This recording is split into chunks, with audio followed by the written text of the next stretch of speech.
Welcome to Mobilized for Missions, the podcast for people who want to help, not harm.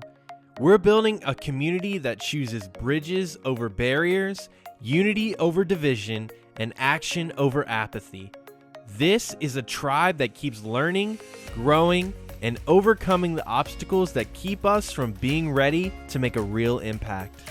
If your heart beats for the world and your mission is Jesus, you're in the right place. It's time to get mobilized for missions.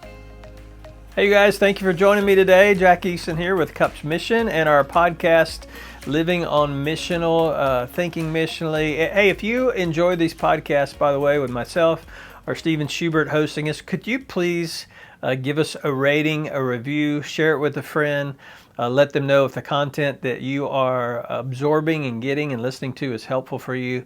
We do spend a lot of time and energy to produce these. We value your time, and so we want to deliver something that hopefully will help you as we think about how to live on mission, to build bridges, not barriers, all for the sake of making an impact in our culture. And, a lot of people have heard us talk about mission trips. They've heard us talk about how to get involved in their community. And one of the questions that I get a lot from people is, okay, all those things sound great, but how do I pay for it? Even going on a mission trip, right? So that's what we want to talk about today, is some creative ways.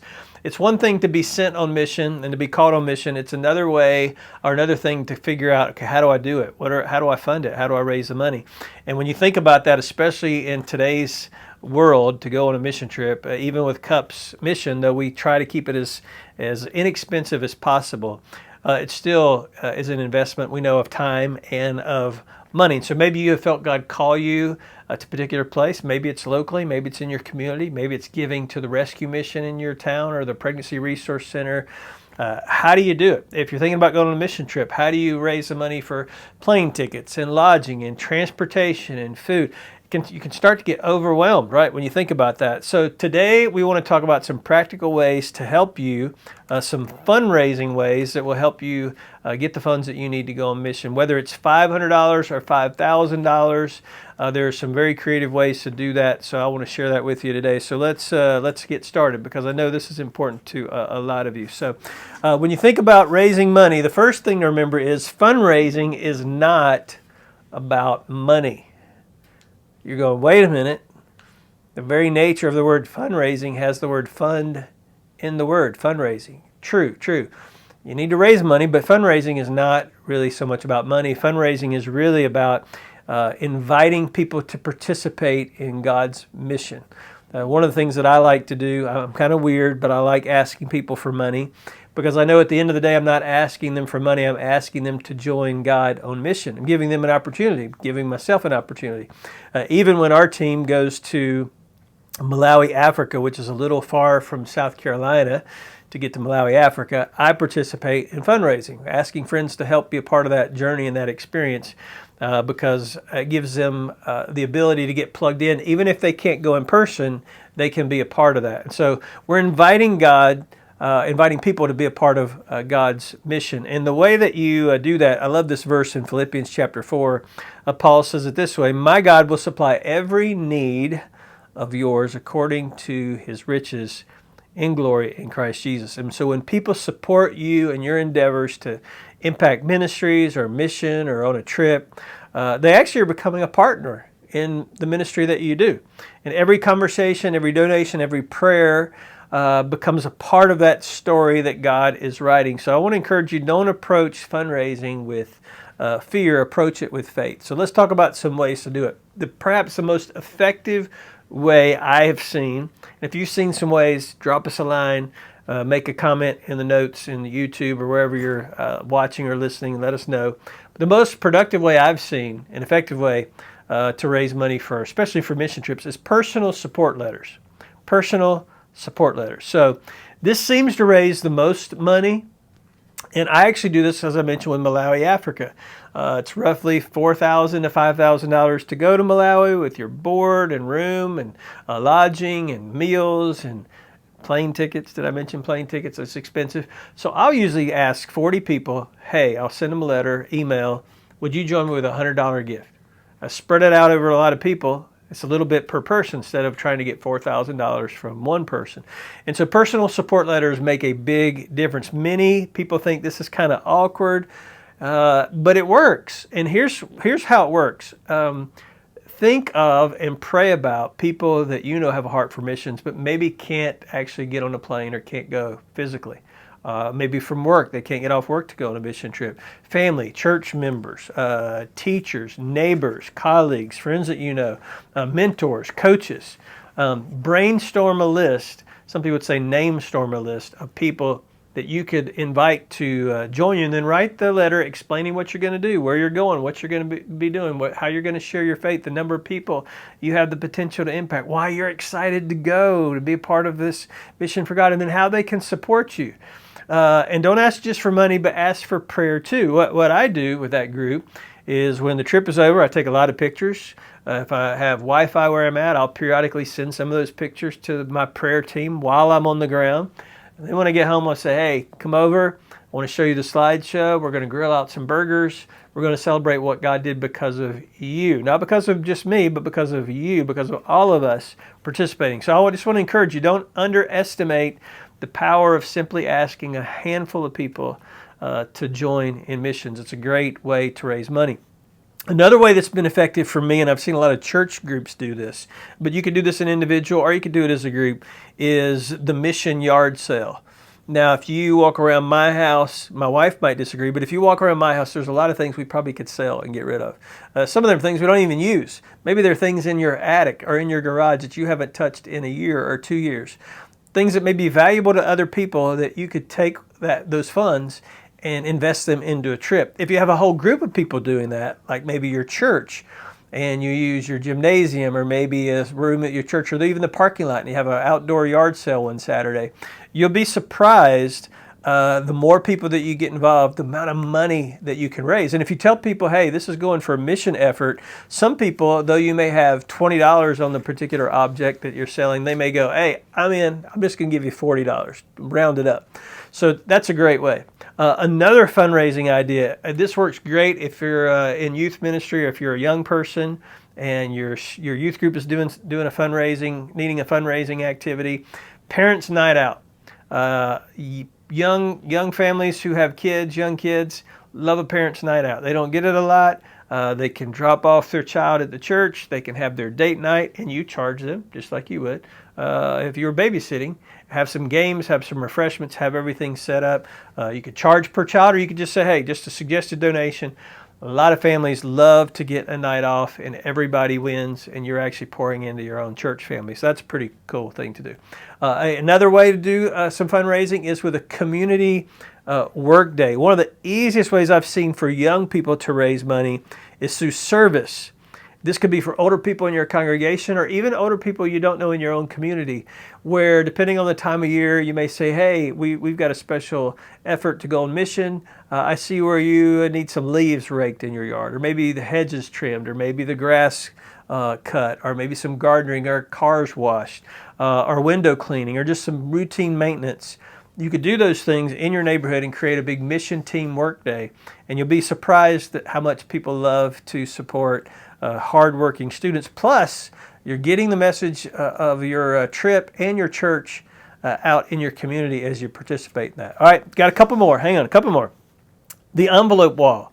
I've seen this. We've moved this in the digital world. I've seen this on social media where you'll have a piece of paper digitally and you'll have certain blocks on the piece of paper, $5, $10, $15, or a calendar even, counting down to the mission trip. And hey, on this day, I need somebody to jump up with $10. The next day, $20. If you do it at your church or at a room where you can actually put up a physical display, that seems to work really well. And people can come up and choose the envelope off the display of the dollar amount they want to give. Oh, there's $20. I can give 20. I'll pull the $20 envelope. And they put the money back in there and then drop it in the basket or wherever you set up to collect the money. It's visual. People see it. They see the envelopes disappearing off the display, so they know, oh, somebody's taking one. This peer pressure of, wow, there's only 10 envelopes left. I haven't done it yet. Everybody else has. So it's a great way to get people involved. And if every envelope is selected, if you have like 100 envelopes on there and you increase by $10, So envelope number 1 is $10. Envelope number 2 is $20. 100 envelopes, you go all the way up. The envelope number 100 is $1,000. If you get 100 envelopes filled with the amount of money on each envelope, that's over $5,000 raised. So it adds up quickly, all right? All right, a couple more. I love this one because I love pancakes. Have you ever had a pancake dinner or breakfast? Doesn't matter. You could do it for luncheon after your church service. Same thing works with spaghetti dinners. I'm more of a fan for the pancakes. But you ask local businesses to donate the ingredients that you're going to need to make the pancakes. You have students serve them. You do a brief presentation, and then you kind of pass the offering plate, and it's amazing what you can do for that. Another fundraiser that's kind of similar to the workday is more of a specialized skill for support. So if you have a group of people going with you and you have a certain gift, the other person has a gift, you kind of like a help wanted in classified section of the newspaper or online. If you want to do the online version, you offer your talents for a fee. So example, if you're a musician, you say, hey, I can teach you 3 basic chords on the guitar so you can become able to play some worship songs. I'll meet with you 4 times. If you give me $25 a slot, $25 a time, that's $100 toward the mission trip. So you're offering your skill, or maybe you're good at art, or maybe you're good at photography, or maybe you're tech savvy. There are a lot of different things and a lot of different gifts, especially if you're a young person that you have, that an older person may go, wow, I want to help you with a mission trip, but can you teach me how to actually log on to America Online? Okay, we still do have America Online. Don't know how many people use it. No offense to America Online, but you kind of get the idea of how that works.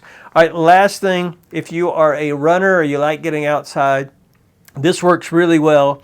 Sponsoring a mile. So if your team enjoys fitness, you can get out there and say, hey, we're gonna walk 50 miles, 100 miles, and supporters can pledge a certain amount of money, maybe $1 per mile or $5 per mile. And that kind of creates a lot of excitement. All right. So let me give you some practical tips to consider as you think about all these ideas to keep in mind that will help you no matter which way you go when it comes to fundraising. First of all, you got to start earlier. The earlier you begin, the less stressful the fundraising deadlines become. Don't be like me when it came to school assignments where I waited till the day before to do a project that was supposed to take about 6 weeks. Same thing is true with fundraising. So if you start early, for example, I know this time next year, 1 year away as of this month, I will probably be going to Malawi, Africa again. I'm not going to wait till 4 weeks before to try to raise $5,000. I'm probably going to start in the next few weeks, actually a year out, cultivating and beginning to raise the money. So start early, be specific. Let people know what their money is going to do. It's going to enable you to go on the trip, yes, but it's going to enable me to stand in front of 200 pastors and encourage them to share the love of Jesus. So give some specific ideas and help create the vision for people. And then here's the key, and this has worked so well for me over the years and enabled it to get easier for the next fundraiser. Thank people for what they do. So if they invest in your trip, thank them, bring them over for burgers, follow up, send thank you notes, text messages, emails. People appreciate gratitude, and they appreciate knowing the result of what their money does, and it will give them buy-in. The next time you say, hey, would you help me with this? Then they will be thinking, wow, yes, because you kept me informed, you made me feel a part of the team, you appreciated me. Where are you going? How much do you need? So great way to do it. Share those results with people. And then the last little tip, got to throw this in there because it's overlooked, but it's important, and that is pray. Pray, pray, pray. Fundraising is ultimately about trusting God for the provision. So work hard, plan wisely, and remember who provides. Hey, if this has been helpful for you, or if you've got a tip that I left off, would you please jump out and let us know? We'd love to hear from you online. Would you rate this podcast, share it with a friend? As always, what we want to do here is help us to live on mission, to build bridges, not barriers, so that we can be a part of impacting people with the love of Jesus. Thank you guys so much. We'll see you next time. Thanks for being part of Mobilized for Missions. If this conversation encouraged you, help us grow the community. Share this episode, rate the podcast, and invite others into the mission. Then head to cupsmission.com and download the conversation sheet, an easy outline you can use with your small group, business team, or anywhere you gather. Let's keep learning, taking action, and getting ready to make an impact for Jesus. Until next time, stay mobilized for missions.